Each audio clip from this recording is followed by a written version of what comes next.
Hey everybody, to make text, let's make a new image, 1920 by 1080.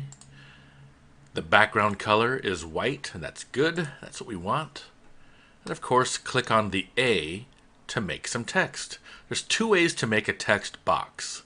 And when you make text, it's always in a text box. Clicking on the screen once and letting go, and just starting to type, that will give you a dynamic text box that will keep going to the right and only one line.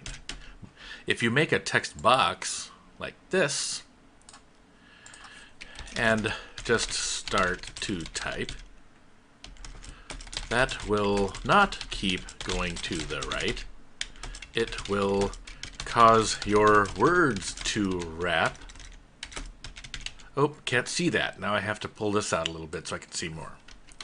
Then if you keep typing, shoot, well, I got to pull that out a little bit more. So when you make a text box that's dynamic, it just keeps on going, which is really nice for text with one line. If you make a text box that's fixed, where you actually drag the grips here, then whatever you type will stay in that box, and anything you type that's bigger than the box you won't be able to see. It'll be outside the box. So as of now, I've made two text boxes. I'm still in the text selection or text tool. Let's keep that in mind. This one is this layer, and it even shows the text here, and just start to type da da da da da. That's this box. This box up here is the other one, and just starting to type. Notice that the layers show a little T here. That means it's an actual text layer. It's not a color or image layer. That means that no matter what you do, even if you're going to go ahead and, let's say, draw something on the screen or do some kind of editing at all, you can always go back and click on your text tool and click on one of these text boxes to edit your text. Notice something else. When you're in the text tool and you're done with text, what I would do a million times is click off of it, meaning click on the other part of the screen. Well, GIMP says, well, you want to put more text there? Click over here. You want to put more text there? Click over here. Want to put more text? That's what it expects you to do because you're still in the text tool. If you're done typing text, you're in one of the boxes and you're finished and you want to get out of it, I would click on the Move tool. You'll notice that going forward in my tutorials, we'll be clicking on the Move tool quite a bit to get out of a tool that we don't want to be right in the middle of using. Something else, notice that we have this border here around that. That's showing the text box of this particular layer. If I click on this box, or this layer with the Move tool, it will show that particular layer. If you want to see your text pure, without anything else and not these layer borders, click on Background. So once again, let's go back into the text tool, and let's say we're making a bunch of text. We click out of it and it keeps doing this to us. We don't want that. Click on the Move tool to end that, and then click on the background layer so that we are not seeing any borders around these other two layers. And now I'll go ahead and explain about editing text. You'll notice that we have all these options over here to the left, and we have similar options in the box on top of this particular text box. Why is that? Well, I will get to this small box in a while, but for now, and for the most part, we're going to use all of the functionality on the left side so that it affects the entire paragraph. And I will show you the functionality of this one in just a bit. The first thing on the list here is, of course, the font. If you're in the paragraph, you can select any font and it'll change to that particular font that you choose. The entire paragraph will change to that font. If you know the name of your font and you want to go to it quickly, well, let's say Broadway. You type in BR and wait, and then you'll see the BR fonts. If I want Impact, for example, Impact Condensed shows up. That's how you quickly go to those fonts. Here's another trick that I use all the time. Go to your tabs over here and click on the Configure button, and let's add a tab. There's a nice tab called Fonts, and that way you see the name or the button of the font plus plus the title right there, it's a lot faster to go through this than it is to go through this box over here. So that's a little bonus if you want to use the Fonts tab. Let's go back to our paragraph and let's change this back to sans. And so we can see it better, let's increase the size. Because we are on a 1920 by 1080, we're going to go by pixels all the time here. For printing, you would want to go by inches, but for looking at it on the screen, you're going to just want to stick with pixels. And let's just increase this by using the up arrow. I find that rather than going to 25 or typing in 102, it's just better and easier to just click on the arrow until it gets to exactly where you want. Of course, now that I made it bigger, I have to enlarge the text box. If this was a dynamic text box where I just clicked once,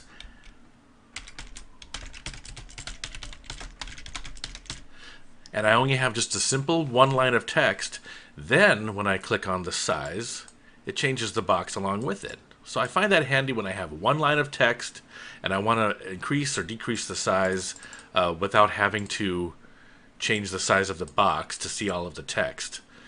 That's what I do.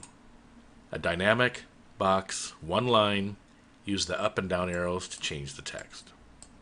Once again, we're going to just focus on our main box, so I'm going to go back to layers here and get rid of this new one. I'm on the text tool, go back into the box. Let's make it as big as the size of the screen. There we go. So we know how to pick a font, we know how to increase and decrease the size based on pixels. Now we're going to go to the next button, Use Editor. What is this? On older versions of GIMP, when you wanted to enter text, you would use this separate text editor. You would type your text here, do all of your editing, and then close or enter, and then you'd see your text here on the screen. For us going forward and starting out new, use the tools right here and type right on your screen. Anti-Aliasing. Probably know what that is. That's when you have curved parts of text or any type of line, and rather than have it just show black and white pixels, they shade the pixels to make it nice and smooth when you're looking at it at 100%, as we are right now. Looks very smooth. You can't even really see the hard edge of the pixels.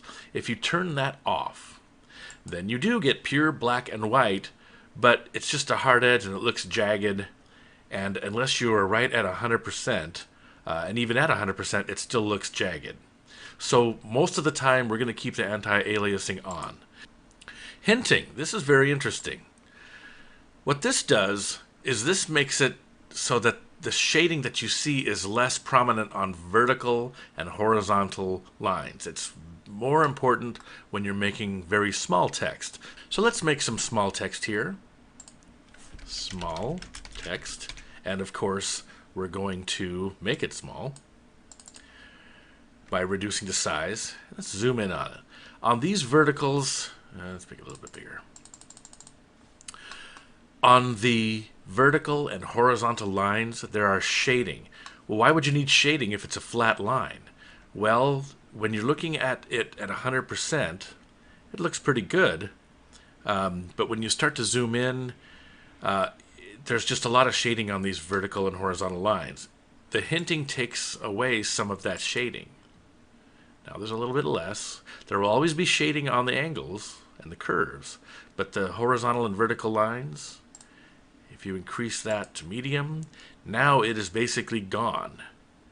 On this particular font, medium full look almost exactly the same, but you'll notice that there's no shading on the vertical lines here, or the horizontal lines in the T or the E. And that helps it out when you are dealing with a lot of small text and you want it to stand out rather than be a little smooth. In fact, now that we have this at 100%, let's take a look at what it looks like without any hinting at all. Still looks pretty good, but like that E, you can see a little bit of shading there. Get rid of that. Turn on the hinting. Color is, of course, exactly what you'd think. It changes the color of all of the text in the paragraph. Changes the color, but it still does the shading to make it smooth. Justify. Left justify, of course. Right justify. Centered. And this is a great one, filled. It doesn't increase the size in between the letters, it increases the size in between the words, so that in your text box, everything is aligned to the left and all the way to the right. It looks pretty smooth, just like Word. For now, in this paragraph, we're going to just justify left, and I'll show you the rest. Indentation of the first line. This will change the indentation of a paragraph that has more than one line in a box. Let's just use the up arrow and increase it, and it's just like you'd think. Why use this? Well, because if you make another text box, and you have the same indentation,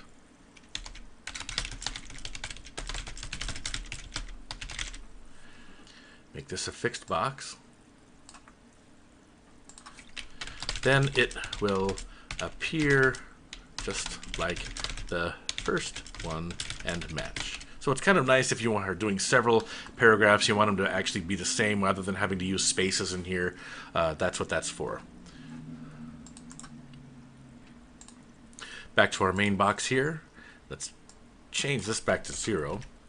This is the line spacing. This increases or decreases the spaces between the lines. Very handy. I like to use this a lot because many times I like to make it very small in between the lines. When you're doing graphic text, not necessarily want it to look like some kind of a letter, you want it to look more graphical, and a lot of times keeping that small does just that. The third option here, letter spacing, very similar. Make that smaller, and it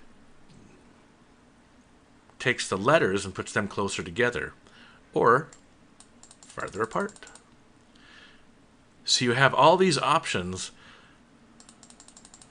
that make it very, very easy to manipulate text graphically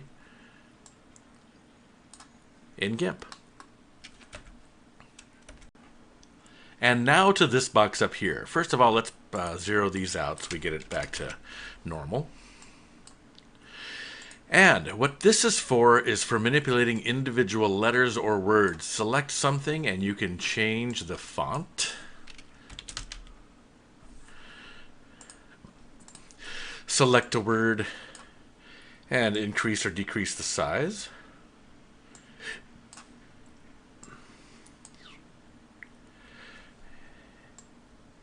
You can select a word and make it bold. Take a word or two or three or just even some letters, make them italicized. Individual spacing, or this is the baseline up and down of an individual word. Comes in handy. Let's put that back down there. Even the spacing between the letters.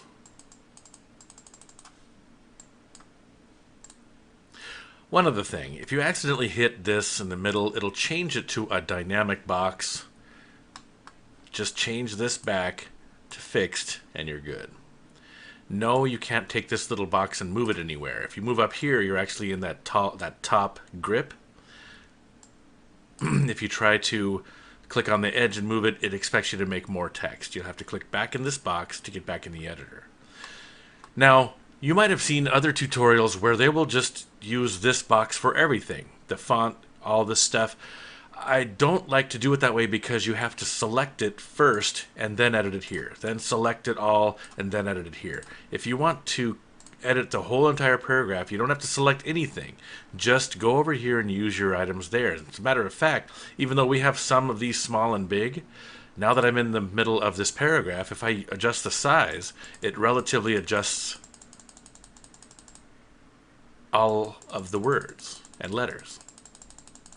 So, as a rule, the best way to do this is use these options over here for the entire paragraph. Only use this box up here when you want to individually change individual words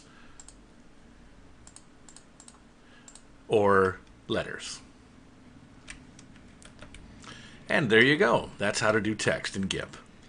I'm Anthony, and thanks for watching.